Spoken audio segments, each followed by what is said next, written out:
par contre, parce que ça me dépasse, je pense que l'Église, c'est-à-dire chacun d'entre nous, on est tous ensemble, on peut donner, si on ne peut pas donner un sens, comme on dit au mal, on peut agir, d'accord, dans nos domaines, et ensemble, je disais, contre la souffrance que j'ai subisse, ou pour atténuer la souffrance que j'ai subisse. C'est-à-dire qu'on peut agir sur les blessures que les gens ont reçues des autres humains. Ça fait partie des souffrances très souvent les plus difficiles à porter, celles que nous avons imposées par d'autres humains, que ce soit pendant notre enfance, que ce soit à l'âge adulte, que ce soit dans le couple, avec les enfants, je ne sais trop où, mais ce sont des souffrances sur lesquelles on a un certain, j'allais dire, pouvoir de consolation et de travail pour les atténuer, voire les faire disparaître des fois. Et j'aimerais parler de ça. D'accord? Être concret, parler de l'action. Quelle action entre toutes celles que vous menez, chacun de nous est engagé, bien sûr, il y a beaucoup de souffrance, mais voilà, un travail peut-être qui est à notre portée en tant qu'Église aujourd'hui, de manière globale, je parle ici, bien sûr, et vous en particulier peut-être, et qui est d'aider les gens qui traversent des souffrances liées, d'accord, à des rapports difficiles, voire nocifs, voire pervers avec d'autres personnes. Ça va être comme ça? J'espère que ce sera concret. Alors, je vais vous faire un dessin. Vous savez que je fais beaucoup de formations. Et je vais puiser un peu dans mon répertoire pour donner ça. Ceux qui ont suivi les formations, ça fait un peu de révision. D'accord? Et je vais plus laisser faire. Donc, la vie est un long fleuve tranquille. C'est pour ça que je vous ai mis un tableau. Je vais faire un dessin très compliqué, vous allez voir. C'est que la vie, d'accord, est un long fleuve tranquille. Je le fais bien, on le voit bien. Mon feu est en souffrance.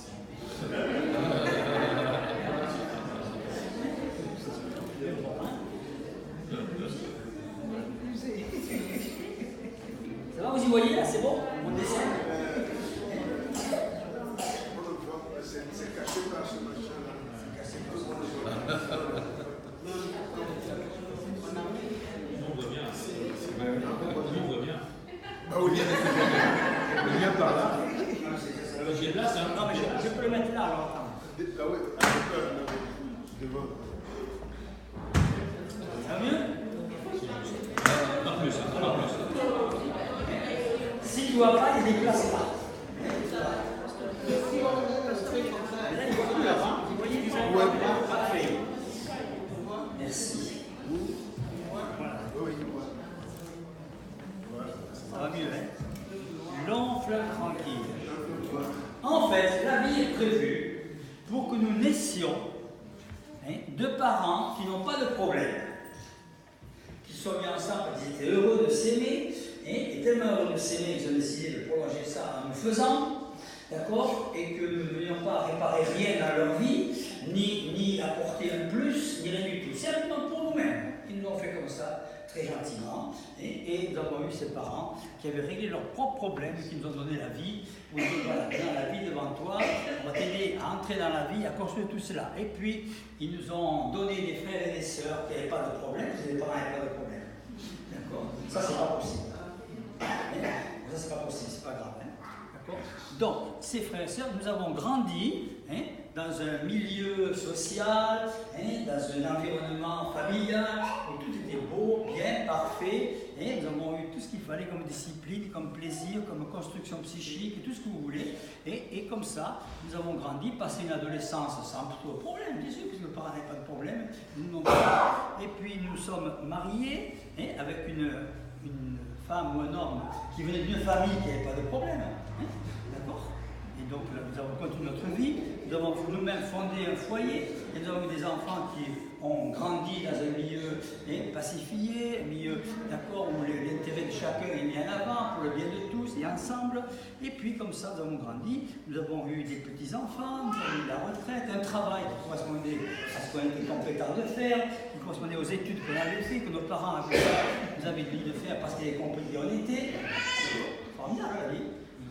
Et puis, voilà, on est arrivé à la retraite, d'accord, et on a pris une bonne retraite, et puis, je ne sais pas, on continue, une vieillesse gentille, et puis, comme dit le texte biblique, à la fin, quand nous avons bien vécu, nous avons bien rempli notre vie, comme Enoch, qui se promenait avec Dieu, vous savez, le soir, quand un soir, ils étaient plus près de chez Dieu que de chez Enoch, et Dieu a dit à Enoch, tu rentres chez moi ce soir. Vous vous rappelez cette histoire d'Enoch? Bon, donc, et là, on est parti vers le Seigneur en paix, entouré des nôtres et de l'amour et de la gentillesse, tout ce qui était là. Formidable la vie. Pas de problème. Ça va? Est-ce qu'il y a des gens qui ont connu ça? La vie en rose. Elle a dit la vie en rose. La vie en rose. Malheureusement, la vie, c'est pas tout à fait comme ça. Et c'est même plus dramatique que ça. En fait, très tôt dans la vie, et plus c'est tôt, plus c'est dramatique, très tôt, quelque chose, un événement ou une série d'événements, indépendants de notre volonté, puisqu'on était des enfants, est venu comme arrêter la vie qui s'écoulait comme ce fleuve tranquille. C'est-à-dire que l'eau qui s'écoule ici ne pouvait plus s'écouler puisqu'il y avait un barrage qui s'était mis en travers. Un barrage qui peut être construit de manière brutale. Par exemple, un petit enfant qui perd sa maman, c'est un vrai barrage le monde s'écoule pour lui. Peut-être une éducation mal adaptée, des parents qui eux-mêmes avaient des problèmes qu'ils n'avaient pas réglés, ça peut arriver, et qui les projetaient sur leurs enfants, d'accord, qui avaient eu des enfants pour gérer les leurs, bon, peu importe. Mais comme un barrage qui serait mis en travers de cette vie qui était là. Et la vie n'a plus pu s'écouler normalement ici, puisque le barrage empêchait l'eau de s'écouler. Et l'eau s'est accumulée derrière le barrage. Et mon barrage a une propriété intéressante, c'est qu'il grandit au fur et à mesure que l'eau arrive. Si bien que l'eau ne peut pas passer derrière. Au fur et à mesure que l'eau arrive, le barrage grandit, et la personne va être obligée de développer sa vie derrière ce barrage, qui l'empêche de venir elle-même. Et bien sûr que la vie, on ne peut pas l'arrêter, la vie. On peut la bloquer, mais pas l'arrêter. Donc les choses vont se construire, l'adolescence, l'adulte, le travail, tout ce que vous voulez va se construire derrière. Voilà. Et dans ces constructions, on pourrait mettre beaucoup de choses intéressantes, comme par exemple le métier, bien sûr, le travail ici. D'accord, on pourrait mettre, non, ça ne marche pas, on pourrait mettre le mariage, d'accord, voilà, on peut mettre l'éducation qu'on a reçue, enfin, toutes sortes, tous nos éléments de la vie sont construits derrière le barrage qui a pas pu s'écouler. Mais nous portons en nous le désir qui est là, qui était en nous, sans pouvoir jamais le réaliser. Alors, je vais mettre des images, si vous voulez. Voilà, bien on a construit sur ce lac des belles choses. Par exemple, un hôtel avec vue sur le lac. C'est bien. Camping, pied dans l'eau. Ski nautique. Voilà. Et puis ici, on va mettre quoi? Je ne sais pas. Restaurant, avec vue sur ce lac. Puis là, une réserve d'oiseaux qu'on peut visiter. Avec beaucoup de choses intéressantes qui n'auraient peut-être pas été là s'il n'y avait pas eu le barrage. Et qui sont devenues ma vie. Mais ce n'est pas ma vie.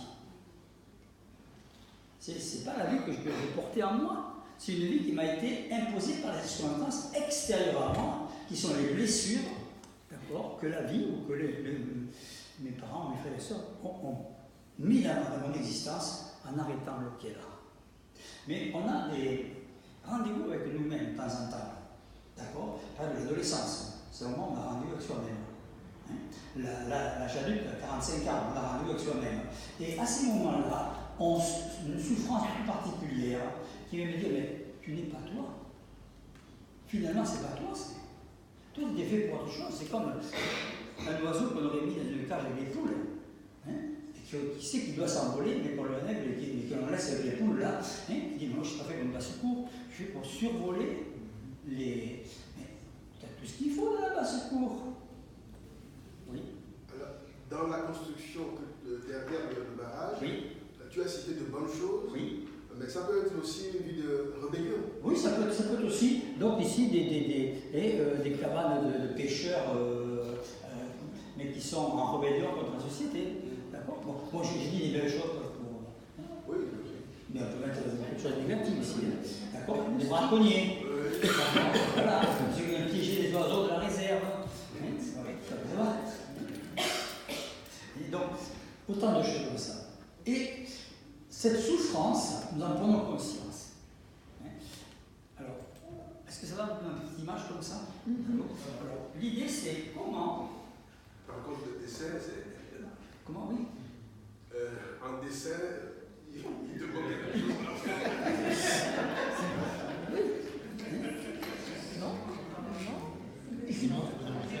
C'est clair, mon dessin, non? Sinon, bien.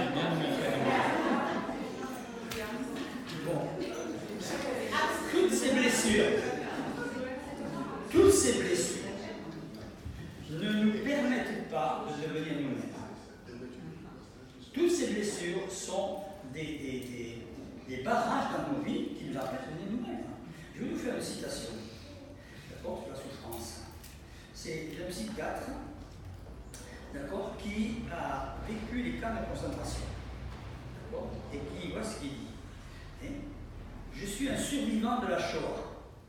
Donc, les psychiatres est spécialisé dans la psychiatrie des enfants. Je suis un survivant de la Shoah et j'affirme qu'il est psychologiquement plus blessant d'être rejeté, négligé, abusé par ses propres parents pendant les années de jeunesse, de croissance, que d'avoir vécu la Shoah. Moi, je ne saurais pas le dire, j'ai aucune idée ni l'autre, d'accord? Car une blessure infligée par le père ou la mère est de loin plus profonde que si elle était causée par quelqu'un d'autre. Les blessures de l'enfance. On n'est pas tous des gens blessés quand même. Je vais prendre un tout petit exemple, hein, bien sûr, qui va aller bien loin. Qui d'entre nous n'a pas souffert, quand il était enfant, de vêtements ou de coiffure? Ok, je ne vais pas plus loin. Que nos parents nous ont infligé pour aller à l'école. Ça vous dit quelque chose? Pourtant, c'est rien. Hein? Un pantalon ou une broche, hein, ou une coupe de cheveux, c'est quand même pas la mort, hein? Mais c'est une blessure qu'on se rappelle. Bien sûr, elle ne vous a pas empêché de faire carrière et de faire vos études. Mais l'exemple, c'est pour dire que nos blessures, elles ne s'oublient jamais. Elles s'enterrent, elles se refoulent, elles sont au fond du lac, mais elles sont là, ces blessures. Et c'est elles qui vont maintenant diriger notre vie. Il y a un homme dans la Bible qui a été blessé comme ça. Et on pourrait appeler sa vie une vie de blessure. C'est Moïse. Vous vous rappelez l'histoire de Moïse? Moïse va naître dans un contexte de barrage monumental, puisqu'il vit dans un pays où ses parents sont esclaves. Hein? Donc, on ne peut pas dire que c'est un milieu épanouissant par principe où on respecte l'individu. Plus que cela, on sait que s'il va naître que c'est un garçon, il faut le tuer. Vous imaginez la mère, d'accord, je n'ai pas encore la photographie à l'époque, d'accord, l'angoisse de Jochebed, sa mère, qui a déjà 2 enfants et qui va arriver ce 3e avec toute l'angoisse, et on sait, l'angoisse qui est la mère des enfants, le rapport que ça a. Et puis voilà, il va naître. Et pas de chance pour lui, le barrage est déjà là, d'accord, de la souffrance. On ne peut pas lui donner une existence humaine. Donc on va le cacher, on ne va même pas le nommer, si vous connaissez l'histoire. Hein? On le cache parce qu'il ne peut pas vivre, il ne peut pas exister, donc on le cache. Et quand on ne peut plus le cacher, à ce moment on peut le cacher, au bout de quelques semaines, la mère, pour ne même pas faire la chose, va demander à sa fille, et la sœur de Moïse, d'aller l'abandonner. C'est terrible comme gamin. Perdre tout l'environnement dans lequel il était, les couleurs, les odeurs, les sons, tout ce qui était là, il ne le moment où on l'abandonne, hein, on va lui donner un nom pour la première fois. C'est terrible. Hein, comme pour marquer la blessure à vie, tu es abandonné et cet abandon le porte chaque fois que tu as ton nom. Et on va l'appeler Moïse, comme vous savez, qui veut dire sauver des eaux. Mais ça, c'est sa sœur qui lui donne ce nom, qui parle hébreu. Mais Moïse ne vit pas avec les Hébreux. Il vit en Égypte. Et en Égypte, on parle l'égyptien. Et Moïse, en égyptien, veut dire autre chose. Tout à fait autre chose. C'est le mot Psès, en égyptien. Psès, vous vous rappelez, Ramsès, fils de Ra. Tous les princes d'Égypte étaient nommés par rapport à un dieu, fils d'un dieu. D'accord? Moïse, prince d'Égypte, on dit l'Épître aux Hébreux, Moïse, prince d'Égypte, lui, il est fils de Psès, fils de personne. D'accord? Il n'est pas fils de Ra ou fils de. Hein? Fils de personne. Au moment où on l'abandonne, on le marque au fer rouge, fils de personne. Mais en même temps, sauver des eaux, en hébreu. Et celle qui le recueille, la princesse égyptienne, elle le recueille, elle ne l'adopte pas finalement, puisqu'elle demande à la mère de l'élever pour elle. Vous rappelez ce texte, d'accord? Élève-le pour moi. Né dans une famille, abandonné et nommé avec deux prénoms du même consonance, même phonème, d'accord, mais avec deux significations opposées. Abandonné, sauver des eaux, fils de personne. Et lui dit, tu l'élèves, je le reprendrai. Et ça, Moïse, il va le dire d'une manière dramatique. Il va laisser construire en lui cette blessure, ce barrage, jusqu'à l'âge de 40 ans. Il ne sait pas qui il est. Est-ce qu'il est le fils de la princesse égyptienne, élevé comme un prince, nous dit le texte, ou est-ce qu'il est le fils de Jochebed, qu'il a nourri, qu'il a mis au monde? Il ne sait pas qui il est. Et Moïse fait un petit peu l'erreur que nous faisons nous-mêmes dans nos barrages de souffrance, c'est qu'il va refouler la partie de lui qu'il ne veut pas être, pour vouloir être cette partie qu'il veut être. D'accord? Il va le refouler comment? Eh bien, il sort à 40 ans. Un jour, bizarre, 40 ans, l'âge où on prend conscience de ces barrages, l'âge où on a envie de sortir de ces barrages. Il sort là et il voit deux hommes qui se battent. Projection, vraiment, de ce qu'il a refoulé en lui. Égyptien, hébreu. Et il choisit. Il dit, ben, je vais être hébreu. Et il tue l'Égyptien. Il tue l'Égyptien et il en fait, il enterre dans le sable. Là, il refoule vraiment celui-là. Je ne veux plus le voir, l'Égyptien en moi. Et bien sûr, puisqu'il a tué l'Égyptien en lui, puisqu'il a refusé d'être ce qu'il ne voulait pas être, il pense qu'il est devenu ce qu'il veut être. Que son barrage est terminé, quoi. Or, le lendemain, il sort. Il voit deux héros qui se battent. Le conflit intérieur, vous avez compris. Il veut les séparer. Et que lui disent les deux hébreux? Tu n'es pas hébreu. C'est un choc. Prise de conscience du barrage. Vous vous rappelez que Moïse bégayait. Il bégayait. Vous ne pouvez pas avoir un langage très clair. D'accord? Puisqu'il ne savait pas même qui il était. Comme cela. Et donc il va fuir dans le désert. Parce qu'il a compris qu'il ne pouvait pas être ce qu'il voulait être simplement un désirant. Qu'il y avait autre chose à faire. Et dans le désert, il va rencontrer un homme. Jéthro. Il va devenir pour lui un conseiller, un père. Parce qu'on parle beaucoup des mères, on n'a pas parlé du père jusqu'à maintenant. D'accord? Pas de père. Ni en Égypte, ni en Israël. Pas de père. En manque de père. Il voit Jéthro qui joue ce rôle de père pour lui. Qui le déconseille. Et Moïse adopte ce père, cet homme comme père. Oh, formidable. Sauf que, en adoptant ce père, d'accord, il lui donne une figure paternelle forte. Et ce père va faire l'erreur, lui aussi, de blesser Moïse, en lui donnant sa fille à marier. Est-ce que c'est sa sœur avec qui il s'est marié, ou la fille de Jéthro, père adoptif qu'il a trouvé? Ça ne marchera pas. Séphora et Moïse, ça ne marchera jamais. Ils vont divorcer. C'est là que Moïse va chercher une femme en Afrique. Pour bien montrer la différence des choses. 40 ans de plus. 40 ans de plus, 80 ans. Moïse est dans le désert.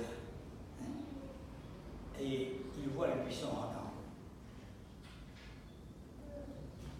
Extraordinaire vision. Hein. C'est pas tous les matins qu'on voit un buisson ardent.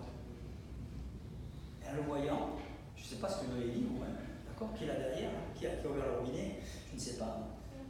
Il dit la question qui le taraude depuis sa naissance et sa souffrance. Il dit qui es-tu? D'accord? À celui qui est derrière. Hein?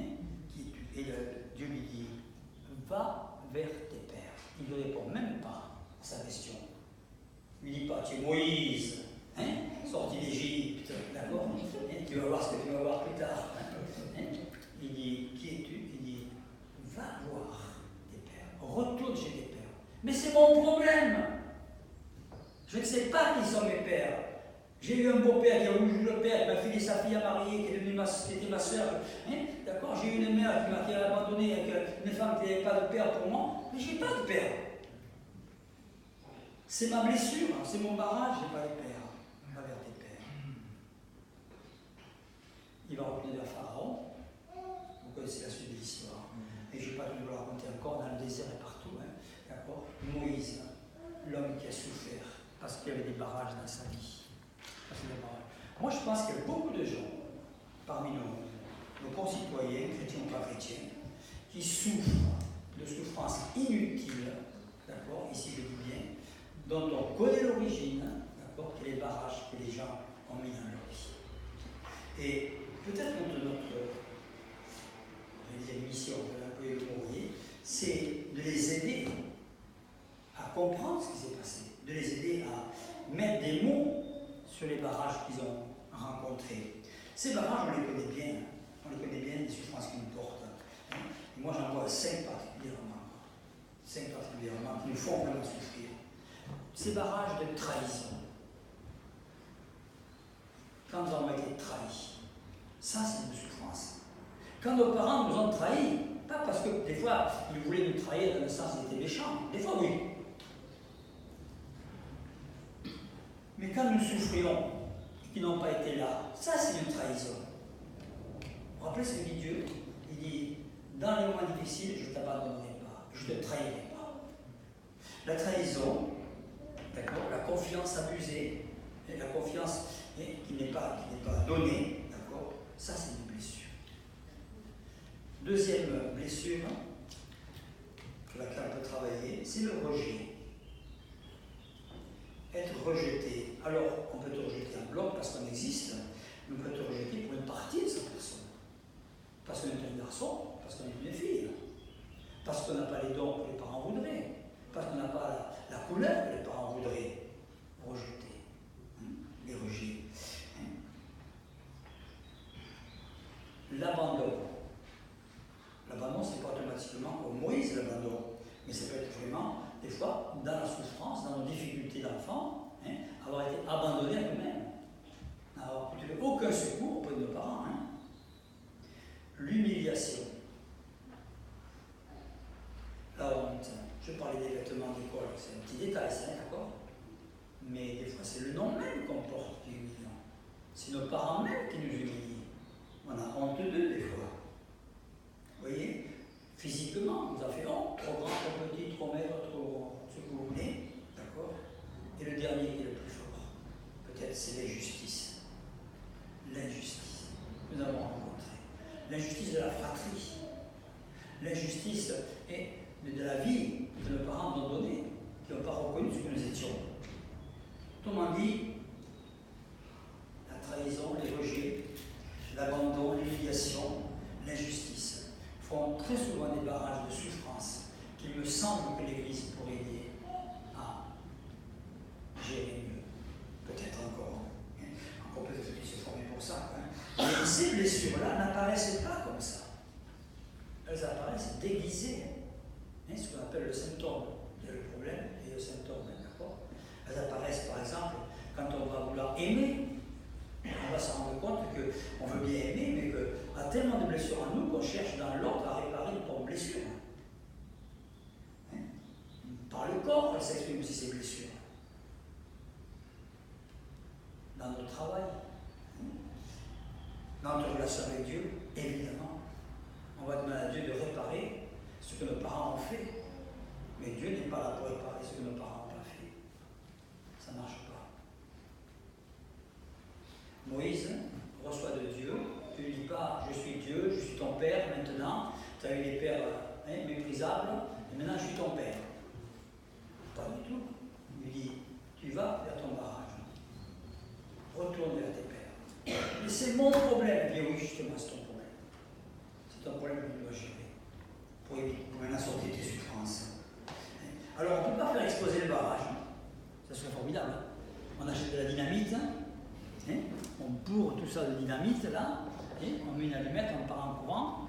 Bien sûr, on chante un cantique en partant, d'accord, Dieu tout-puissant. C'est quand même la puissance de Dieu là pour voir. Tout ça, ça explose.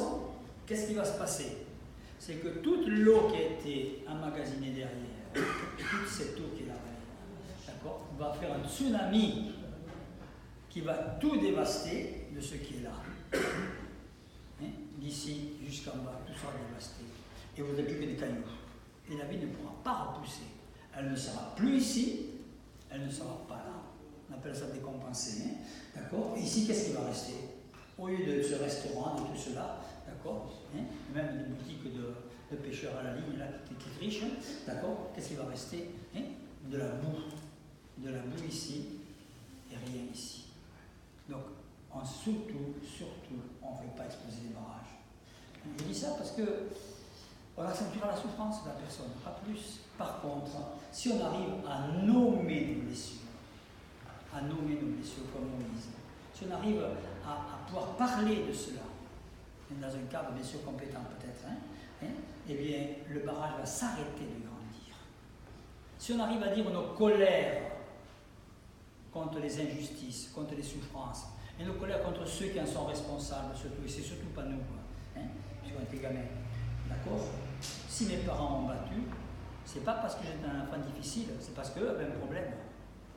Je suis désolé. Aucune violence n'est justifiable par personne.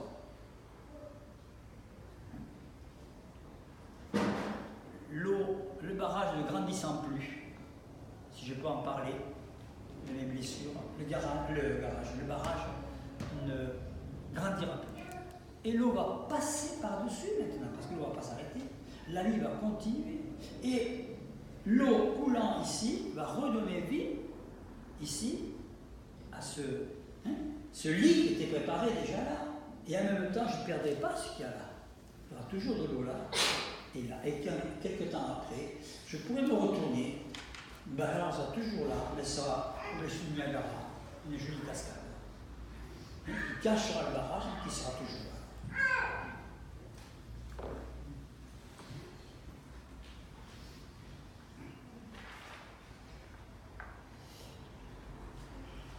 Voilà un petit peu, donc, Moïse et son barrage.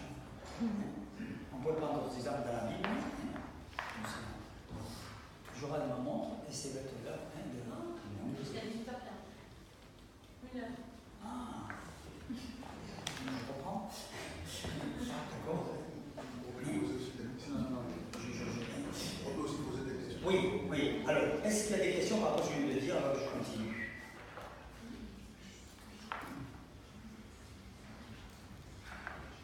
Est-ce un accident que votre